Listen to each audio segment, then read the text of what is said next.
Ada 5 ya, level kebebasan finansial dan gue yakin kalian di sini banyak yang bahkan belum lewat level pertama. Di video kali ini ya, gue akan bahas gimana caranya, lu bahkan gue kasih tahu nanti step by stepnya lu bisa naik dari level 1 sampai level 5, yaitu level yang terakhir dari financial freedom. Nanti kita akan definisikan setiap level dan cara naik levelnya itu bagaimana. Ini adalah topik yang sebenarnya gue pengen bahas dari dulu. Dan ini adalah perjalanan gue pribadi juga. Karena gue ibaratnya orang yang pernah ya mulai di posisi kalian. Gue pernah mulai berada di titik nol. Ya, gue pernah jualan sedotan di pinggir jalan sampai sekarang punya aset triliunan. Jadi gue tahu jelas gimana cara naik levelnya dan apa aja yang lo ekspektasikan di setiap level. Level yang pertama ini kita sebutnya survival. Ya, survival ini kalian bertahan hidup. Lu cuman mikirin kapan kira-kira bisa dapat gaji ke depan. Ya, jadi kalau kalian hidupnya masih begini, ini masih di era survival. Di sini lu belum bisa menikmati yang namanya hidup, ya. Jadi pikiran lu tuh jarang tenang, jarang kosong. Pikiran lu selalu diisi sama apa? Cicilan. Ya, biasanya cicilan rumah. Gimana ya caranya gue bayar kontrakan bulan depan? Gimana caranya gue bayar cicilan motor? Gimana caranya gue bayar cicilan mobil? Otak lu ini penuh ya dengan jeratan-jeratan finansial dan lu biasanya nggak sabar untuk nunggu, oh kapan nih gaji gua kok belum cair ya tanggal segini. Dan banyak yang keliru, banyak yang kira survival ini soal masalah gaji. Gua tahu persis gitu. Ada orang yang bahkan punya gaji 50 juta aja dia masih di survival. Kenapa? Karena dia ketika gajinya 50 juta, cicilan rumahnya itu 35 juta gitu. 10 juta cicil mobil, sisa tinggal 5 juta. Ini sama nih, orang yang kayak ini survival sama seperti orang yang gajinya UMR dan survival dengan cara yang sama. Lu harus tahu ya, uang itu ada ilmunya. Dapat uang adalah sebuah game. Orang yang lebih kaya dari lu tuh tahu hal yang lu tidak tahu. Jadi kalau lu masih di era survival ini, lu harus banyak dengerin sama orang yang lebih kaya dari lu. Ibarat di level ini lu tuh nukerin waktu untuk dapetin kepastian. Ya, lu cari obat bius yang namanya gaji. Jadi lu ngerasanya nyaman nih. Oke, dengan apa yang gue punya, ya kan kira-kira gue bisa bayar ini cukup, nggak ada sisanya. Di era survival ini biasanya lu susah untuk nabung. Ini sistem perbudakan modern di mana lu dikejar-kejar sama yang namanya riba, ya. Jadi otak lu isinya cuma riba, cicilan ini, cicilan itu, bayar kartu ini, bayar itu. Dan yang fatal di level ini, lu kan nggak punya uang tabungan sama sekali ya. Jadi ini ibarat lu cuma bayar dari waktu ke waktu gitu. Lu benar-benar terperangkap ya di siklus waktu ke waktu. Ketika lu berada di level ini, yang paling fatal adalah hidup itu kadang ngelempar kita hal yang kita nggak sadar gitu. Gue sebutnya hidup kadang ngelemparin kita tai. Ketika hidup ngelemparin kita tai, contohnya, adik lu sakit, orang tua lu, papa lu sakit, nyokap lu sakit, gitu. Apa yang lu bisa lakukan di titik itu? Jawabannya nggak ada, karena lu masih di era survival. Satu kejadian hidup itu ngelemparin tai, karena hidup tuh selalu, ya, ini lu bisa pegang omongan gue, hidup tuh kadang ngelemparin kita tai yang tak terduga. Ketika dilemparin satu tai ke lu bisa bener-bener masuk dalam jurang, ya. Lu udah masih punya tumpukan cicilan, orang tua lu sakit, lu harus ngutang lagi untuk biayain mereka, ini hutangnya jadi tambah besar dan ini akan jadi beban yang luar biasa ke hidup lu. Cuman cukup satu kejadian sial di hidup lu, udah hidup lu selesai. Nah, keluar dari zona survival ini, senjatanya itu cuma 3 ya. Yang pertama, lu harus punya budget. Artinya apa? Lu harus catat dengan jelas. Ini memang tidak gua lakukan di level gua sekarang, tapi zaman gua masih survival, ketika gua awal-awal dapat duit, gua tuh bikin budget dan gua ikuti budget gua. Orang yang punya rencana, itu lebih mungkin nyampe ke tujuannya dibanding orang yang nggak punya rencana sama sekali. Kalian hidup ini tuh butuh rencana, ya, butuh rencana, butuh aksi. Jadi lu bikin budget, lu hitung, ya, gaji saya sekian, pengeluaran saya harus sekian. Saya mau coba sisihkan at least 10% dulu. Jadi ketika lu punya budget ini, lu ikutin budget lu bulan depan. Jangan budget lu itu misalnya untuk makan 2 juta, terus lu kepikiran, oh ini karena diajak teman ada 150.000. Jangan. Ikutin budget. Kan lu di level 1 survival. Step 2 ya, lu harus perang secara total sama semua hutang-hutang lu. Ini banyak yang keliru, ketika dia masih survival, dia mau coba untuk berinvestasi. Padahal dia masih punya tumpukan hutang nih, ya. Jadi kalau lu punya hutang, contohnya ada hutang 5 juta nih sama orang A. Ada hutang 15 juta nih, kartu kredit. Ada hutang 50 juta, ya, misalnya untuk yang lain lagi. Walaupun bunganya paling besar misalnya kartu kredit, lu bukan lunasin yang kartu kredit dulu. Lu lunasin adalah hutang yang paling kecil. Jadi 5 juta dulu, 15, lalu 50. Ya. Ini berapapun angkanya, misalnya 3, ada 5, lu selesaikan dari yang paling kecil. Ya. Karena secara mentalitas manusia, ketika lu berhasil selesaikan satu hutang, lu kan pede untuk bisa selesaikan hutang yang lain. Jadi step 1 lu harus punya budget, step 2 lu harus perangin hutang-hutang lu. Dan yang ketiga lu bangun fondasi kecil ya. Ini ibaratnya kita sebutnya fondasi ya. Ketika lu punya fondasi ini, lu akan hidup lebih nyaman. Fondasi ini adalah uang tabungan lu ya. Ini tidak perlu diinvestasikan dulu, at least lu ada 10 juta gitu di tabungan. Angka yang lu nyaman terserah, mau lu misalnya gaji 50 juta, angkanya misalnya 100 juta terserah. Tapi lu harus punya fondasi. Jadi 3, senjata cuma 3. Gak ada cara lain ya, ini gak ada cara lain untuk keluar.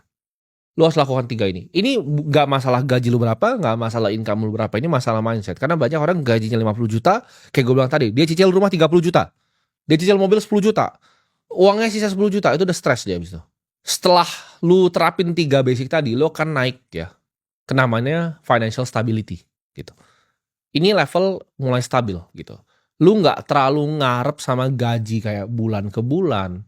Lu nggak terlalu ngarep sama misalnya, oh harus dapat bonus untuk lu bisa bayar sesuatu. Ini zona yang orang bilang kelas menengah gitu kan. Atau biasanya disebut upper middle. Ini orang-orang yang kalian lihat mungkin punya mobil keluarga, ya LCGC, ini datang ke mall, makan di mall. Ini levelnya financial stability. Ini orang-orang yang hidupnya udah ibaratnya stabil nih, kata orang banyak tuh stabil. Tapi ini zona sebenarnya zona tipuan ya. Banyak orang yang nggak sadar mereka masuk ke perangkap di zona ini. Mereka kira mereka udah made it gitu. Di hidup ini mereka udah sukses gitu. Walaupun lu udah nggak bingung nih di zona ini untuk sekedar bayar internet, bayar listrik. Tapi lu itu masih satu kejadian lagi ya, lu balik lagi nih, lu balik ke survival lagi. Jadi satu tai yang dilempar aja lu balik ke survival di era ini. Makanya gue bilang ini zona penipuan gitu. Stabilitas ini fana. Ketakutan lu di sini masih nggak hilang ya. Iya, lu bisa punya baju yang lebih bagus dibanding orang yang di survival. Lu bisa beli tas yang lebih bagus, lu bisa naik mobil sedangkan mereka naik motor. Tapi di zona ini satu kejadian ya. Orang tua lu sakit yang cukup serius, lu udah balik ke survival lagi atau bahkan minus lagi lu. Karena kata-kata financial freedom itu banyak sekali dilempar sama orang tanpa mengetahui artinya itu apa. Financial freedom itu bukan tujuan akhir ya, atau kita sebutnya destinasi. Financial freedom itu adalah proses ya, progresi. Jadi pelan-pelan, step by step. Ini zona lu punya dana liquid ya, dana yang bisa dicairin besok itu sekitar 6-12 bulan nih dari pengeluaran lu. Lu belum kaya, tapi lu udah nggak stres soal uang setiap hari. Apa yang lu harus lakukan ya kan, untuk dari stabilitas nih ke level selanjutnya, yaitu gue sebutnya independence.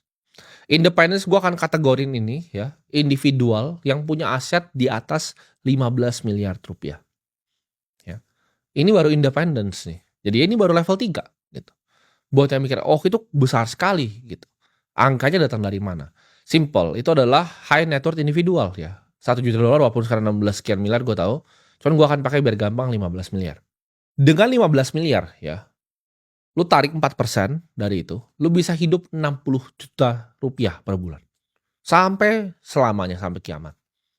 Itu gak akan pernah habis karena lu bisa taruh di aset yang berbunga 7% lalu lu tarik 4%. Ini menurut gua, ini financial independence. Ini adalah level yang lu biasanya melihat orang punya rumah yang lumayan oke ya. Biasanya mereka mulai nyaman, ya kan, mobilnya udah mulai Alphard, mungkin BMW seri 3. Ini di level financial independence. Gitu. Gimana cara dari lu financial stability ke financial independence? Senjatanya apa aja? Lu harus punya mindset yang berubah ya. Di sini lu harus menjadi seorang investor. Artinya apa? Mindset lu bukan lagi menabung, tapi mindset lu adalah compounder. Bagaimana caranya saya bisa compound uang saya? Nah, ini senjata yang gue pakai pribadi nih. Ketika gue dari stability ya, waktu itu umur belasan, mungkin 17-an, ke independence. Strategi yang gue pakai adalah ini, simple ya. Jadi gue ubah mindsetnya ke compounder. Semua uang yang gue dapatkan itu harus gue compound untuk mendapatkan 15% ke atas. Di sini harus agresif gitu. Ini momen dimana lu ngubah struktur aset jadi agresif. Artinya apa? Lu harus cari beberapa aset kelas yang lu paham betul ya, 3 mungkin ya, 1, 2, 3 cukup. Yang kira-kira returnnya, CAGR-nya, compound annual growth rate-nya itu di atas 15%. Contohnya, 1 Bitcoin, 2 misalnya Nasdaq, 3 misalnya Emerging Market Index, atau misalnya Indonesia lu punya saham BCA. Jadi lu udah harus belajar tentang capital market ya, ketika lu mau naik dari stability ke financial independence. Lu dari sebelum punya 15M ke 15M itu harus pakai cara ini. Dan senjata kedua adalah savings rate. Ini yang banyak orang susah. Ketika income-nya 50 juta sama 100 juta, karena CAGR tadi itu susah diatur. Maksudnya apa? Ini kalian pasti kalau udah lama di market kalian paham. Ketika lu beli Bitcoin, beli BCA tadi ya, lu punya cash juga, lu punya gold, lu punya yang lain. Lu dan gua, return-nya itu nggak akan terlalu jauh berbeda, ya. Tapi yang lu bisa atur itu bukan return-nya, lu bisa atur adalah jumlah uang yang ditabung dan jangka waktunya. Karena rumusnya kan sederhana ya, lu butuh berapa uang yang ditabung, lu butuh jangka waktunya, dan lu butuh persenan gain-nya. Persenan gain ini susah diotak-atik, ya. Yang bisa lu otak-atik adalah savings rate dan waktunya. Jadi ketika savings rate lu bisa naikin sampai 80%, jadi 50 sampai 80 nih, agresif, hyper agresif. Lu punya dapat income 100 juta, 80 juta itu harus sudah di compound. Dan ini harus dilakukan dengan waktu yang semudah-mudahnya umurnya. Kalau lu mau nyampainya cepat. Karena banyak orang yang nyampe sini ya, independence tuh umurnya udah 50, udah 60, udah 70. Lu mau ngapain jalan-jalan umur 70 tahun, ya kan? Jadi lu harus punya 3 step untuk capai sini ya. Satu adalah rencana. Target angka yang jelas. Angkanya mau berapa? Gue kasih tahu ke lu angkanya 15 miliar. Ya mungkin di masa depan akan berubah, tapi untuk masa ini 15 miliar. Kedua, lu harus punya aset kelas yang jelas. Ya, 3 lu harus serang pakai savings rate. Itu udah gak ada cara lain ya. Itu lu akan nyampai ke financial independence. Ini level yang banyak dicapai dengan orang yang biasa bekerja di perusahaan top. Contohnya seperti perbankan ya kan, direksi di bank, gajinya ratusan juta. Dia bisa savings rate agresif, dia investasi agresif juga. Ini bisa juga dicapai dengan lu jadi pengusaha, biasanya di level 50 sampai 100 karyawan. Lu bisa aman sampai tua ya di level ini. Lu gak perlu kerja sehari pun di hidup lu. Lu bisa travel sama keluarga lu 2-3 kali, ya udah bisa jalan-jalan ke Eropa ya. Orang ngeliat lu udah jadi orang kaya ya. Kalau di Indonesia orang ngeliatnya udah orang kaya. Tapi di level ini pun ini belum financial freedom. Makanya kata-kata yang gua pakai itu bukan financial freedom. Tapi financial independence. Lu merdeka ya. Secara finansial lu bebas gitu. Di Indonesia ada sekitar mungkin datanya terakhir gua lihat, ini gua mungkin salah gitu. Terakhir gua ingat itu 180.000 ya kan. Nah, ini mungkin datanya terakhir gua ingat ini udah lama ya, sekitar 2 tahun lalu ya, angkanya ada 180.000 orang yang dilabeli oleh bank itu high net worth individual. Jadi HNWI, aset di atas 15 miliar plus, liquid ya, itu mungkin sekitar ada 180.000 orang di negara ini yang terdiri dari berapa? 283 juta penduduk ya. Jadi kalau kita hitung cepat sekitar 0,06% ya dari warga Indonesia itu nyampe sini. Itu sangat sedikit. Mungkin yang nonton ini nggak ada yang itu kurang dari 1% ya. Jadi yang nonton ini mungkin hampir semuanya 99% kalian nggak capai nih. Makanya namanya independence, merdeka. Ini 99% yang nonton ini nggak akan nyampe. Cuman kalau lu dengerin kata-kata gue tadi dari level 1 naik ke 2, naik ke 3, memang nggak cepat. Gue nggak pernah ngajarin lu untuk kaya cepat, tapi itu butuh proses yang panjang untuk lu bisa jadi kaya. Baru ketika lu bisa ya untuk nyampe level di independence ini, lu bisa melangkah next-nya. Nah, next-nya ini level 4 itu akhirnya namanya financial freedom. Tapi apa itu financial freedom? Financial freedom itu menurut gue kebebasan akan waktu. Kebebasan akan lokasi. Di level 3 tadi itu banyak misalnya kerja di top consulting firm ya. Misalnya kerja di McKinsey atau di BCG, tapi di telepon klien dia langsung siap gitu kan. Atau misalnya dia direksi gitu kan, disuruh BOD meeting siap datang. Atau dia mungkin pengusaha ya, punya 50 karyawan, di telepon supplier juga siap gitu. Jadi gue sebutnya ini bahasa teman-teman gue ya, bisa disumon gitu, bisa dipanggil orangnya. Independence itu merdeka secara keuangan, tapi nggak merdeka secara hidup. Nah, financial freedom itu merdeka secara hidup, gitu. Di level financial freedom ini nggak ada yang bisa ngesumon lo. Hidup lu tuh udah bener-bener punya lo. Ya, gue pribadi pun jarang ngeliat orang di level financial freedom tuh di hidup gue tuh jarang. Mungkin yang gue kenal dekat ya, yang gue kenal dekat tuh nggak nyampe 15 orang gitu. Yang nyampe di level financial freedom ini. Karena ada orang yang punya uangnya banyak, misalnya 80 miliar, tapi ketika ditelepon dia siap gitu, dia berangkat. Itu belum freedom. Itu masih independence, masih merdeka. Di level ini lu bisa tiba-tiba muncul ya, pakai private jet lu tiba-tiba muncul di Swiss, pegunungan Swiss. Lu bisa misalnya lu dari Swiss lu males dingin, lu mau ke tempat yang panas, lu mau yang lebih tropis, lu bisa naik pakai Gulfstream langsung mendarat di Maldives. Ini level financial freedom gitu. Independence tadi nggak bisa gitu. Dia nggak bisa spending 1 miliar sekali terbang. Uangnya habis. Untuk bisa masuk ke tahap ini, ya, itu dibutuhkan menurut gua 150 miliar liquid. Nah, ini buat lu semua di sini mungkin nggak akan ada yang pernah nyampe, gitu. Ya, mungkin nonton ini kita 30 tahun ke depan ada 10, mungkin 15 orang. Tapi kebanyakan dari lu nggak akan pernah nyampe level ini. Ini adalah Dimana orang udah minta untuk waktu lu. Hidup lu tuh udah jadi kayak seni ya. Gue achieve ini mungkin sekitar gue umur 22 tahun ya. Dimana gue udah baru bebas, gue suka kemanapun yang gue mau, gue bisa lakukan apapun yang gue mau. Nah di level financial freedom ini, kehidupan lu tuh udah nggak beda sama triliuner. Ini gue ngomong dari yang waktu itu udah pernah di level ini dan di level sekarang. Itu nggak ada bedanya. Jadi secara lifestyle gue udah bisa makan di restoran yang sama, gue udah bisa makan di tempat yang sama, gue udah bisa beli mobil apapun yang gue mau gitu. Ya mungkin waktu itu belum bisa beli Sena sih gitu. Cuman beberapa mobil ya gue udah bisa beli lah. Jadi sama triliuner tuh lifestyle-nya udah beda tipis ya. Ini adalah level yang gue sebutnya surga. Level 4 ini ya, financial freedom ini surga. Karena lu bebas di sini, lu bisa ngapain aja ya. Lu bisa lakuin apa yang lu mau, lu nggak usah tunduk sama siapapun, dan uang lu tuh nggak bisa habis lagi. Lu bisa hidup dari bunga gitu.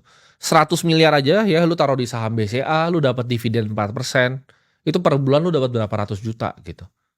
Ya itu lu udah bener-bener suka-suka deh hidup. Lu bisa hilang dan gak pernah balik lagi gitu ke masyarakat. Lu bisa bener-bener menghilang. Lu bisa di Swiss, bisa dimanapun yang lu mau. Lu bisa hilang gitu. Dan orang itu ketika nyampe di level sini akan ketemu dilema yang waktu itu gue temukan gitu. Di saat ini gue waktu mikir, ini kan gue ada posisi untuk gue bisa hilang. Mending gue hilang atau enggak gitu. Itu dilemanya. Ini sama pasti dilema yang dilalui oleh Elon Musk gitu kan. Kita ngomong Jeff Bezos dan lain-lain. Itu dilema yang mereka hadapi. Ketika sudah nyampe level financial freedom ini, what's next gitu. Gue percaya manusia kita adalah hidup untuk berkreasi. Jadi tujuan hidup seorang manusia, itu menurut gue adalah untuk melayani orang. Ya ini Gospel of Wealth-nya gue baca Andrew Carnegie juga. Orang kaya itu harus bermanfaat untuk masyarakat sekitar. Ya kita harus melayani orang-orang yang gak punya kesempatan yang sama dengan kita. Jadi kan ada dua ya tipe orang. Ada yang bikin Meta, ya Facebook, Mark Zuckerberg, dia terus inovasi terus. Dia akan kejar yang gue sebut nomor 5 tadi. Dan ada orang yang seperti Tom, ya, yang bikin MySpace. Ada yang pernah ingat nggak? Sosmed namanya MySpace. Tom itu pilih nomor 4. Jadi dia exit perusahaannya semua 500 juta dolar. Dia nggak nyampe bilioner, tapi dia, kalian lihat ya, kalian cari Instagramnya Tom MySpace, dia benar-benar traveling jadi fotografer sekarang. Biasa orang akan ada di titik ini gitu. Antara mau stay di 4 atau mau ke 5. Ini juga dilema yang gue hadapi gitu. Jadi banyak sekali yang gue lihat begini gitu. Nah yang nomor 5 ini yang seru gitu. Ini namanya financial purpose, gue sebutnya. Ketika hidup lu tuh ada purpose. Kenapa? Karena manusia kan gue bilang tadi, esensinya adalah melayani. Tapi melayani itu bisa dengan apa? Dengan satu kata namanya kreasi. Ketika kita bisa berkreasi di situ, ini jadinya manusia akan kejar yang namanya impossible venture. Kan duitnya udah banyak nih, ya kan? Mereka mau selesaikan masalah yang mustahil. Bill Gates mau selesaikan penyakit yang mustahil. Elon Musk mau nyelesain manusia ke Mars, mustahil. Salah satu OG-nya Bitcoin, Jed McCaleb, dia mau bikin International Space Station yang baru. Impossible venture. Brian Johnson itu orang kaya dulu. Dia udah exit fintech-nya, ratusan juta dolar. Dia mau kejar manusia biar bisa umurnya lebih panjang. Akhirnya kejar yang namanya impossible venture. Mark Zuckerberg, dia mau bikin AI jadi lebih canggih. Jadi kalau ini udah benar-benar pilihan gitu. Ada orang yang pilih untuk jadi Tom MySpace, ada orang yang pilih jadi Mark Zuckerberg. Tapi gue sadar bahwa kalau orang seperti gue itu kayaknya nggak bisa di yang nomor 4. Karena gue udah coba ya. Jadi percayalah gue udah coba gitu. 3 minggu gitu kan. Mau di mana? Di hotel paling mewah di dunia. Semua hotel paling mewah di dunia lu bisa sebutin gue bisa kasih tahu gitu. Layout kamarnya bagaimana. Gue udah pernah coba ya. Semua yang ada di dunia ini yang mewah tuh udah pernah gue coba gitu. Lo mau ngomong naik private jet apa, gue udah pernah coba. Jadi jawabannya adalah ketika sudah nyampe di level situ, untuk apa gitu. Untuk apa lagi begini, itulah kenapa impossible venture gue apa? Edukasi. Menurut gue ini negara yang SDM-nya sangat kurang. Dan gue percaya ketika negara ini SDM-nya maju, semuanya bisa maju. Itu kenapa gue ngajarin kalian buat bisa naik level seperti ini. Jadi kamera-kamera ini buat yang gak sadar, ini adalah impossible venture gue. Sekolah fisik yang gue bangun. Itu kan gue masih testing tuh di daerah. Nanti ketika gue bangunnya di kota, gue akan bangun sesuatu ya. Untuk mungkin anak-anak kecil ya, yang gak pernah punya kesempatan, tapi punya talenta, di situ gue akan biayakan gratis, gue bikin tempatnya paling bagus, guru paling pintar. Jadi orang-orang punya masing-masing ya. Michael Saylor pun punya impossible venture-nya. Dia bikin namanya Saylor Academy ya. Itu kuliah online, bisa diakses sama semua orang. Binance, CZ, dia punya impossible venture juga, mau bantu edukasi. Ya dia bikin Giggle Academy. Jadi orang ketika sudah sangat kaya, antara dia mau menghilang, atau dia jalanin impossible venture ini. Dan yang gue harap kalian semua yang ya kalau bisa mungkin paling cuma 10 orang ya yang nyampe level 5 ini dalam waktu 30 tahun ke depan. 3 5 orang. Gue pengen kalian jadi orang yang bisa kejar impossible venture yang nantinya bisa merubah dunia. Gue nggak tahu kalian bikin mungkin orbital solar di atas gitu kan, atau bikin sesuatu penemuan-penemuan baru, penemuan energi yang baru. Tapi ya gue harap kalian semua yang bermanfaat di sini bisa jadi pelayan gitu. Ya pelayan untuk orang, pelayan untuk masyarakat, untuk bikin dunia ini jadi sedikit lebih baik ya. Jadi buat yang tanya kenapa alasannya gue nyalain ini semua, alasan adalah itu ya. Ini adalah impossible venture gue. Jadi itu adalah 5 level ya kebebasan finansial. Itu gue kasih layoutnya detail tuh ya. 1 ngapain, 2 ngapain, 3 ngapain, 4 ngapain, 5 ngapain. Lu ikutin itu, lu dengerin itu, lu gak usah dengerin orang lain ya. Gak usah pernah dengerin financial influencer yang lain. Kadang gak ada ya di Indonesia ini, ibaratnya influencer yang punya duit segua tuh gak ada. Lu tutup aja semuanya kan itu semuanya sampah gitu. Lu dengerin video ini aja, lu ulang seumur hidup lu gitu. Bulan depan lu ulang lagi video yang ini aja yang sama. Gue yakin lu akan nyampe ke level 3, hopefully mungkin ya level 4, karena level 3 aja cuma 0,06 kayak gue bilang tadi. Chance-nya kecil, tapi mungkin, bukan gak mungkin, mungkin. Ya. Jadi sampai jumpa di puncak gunung.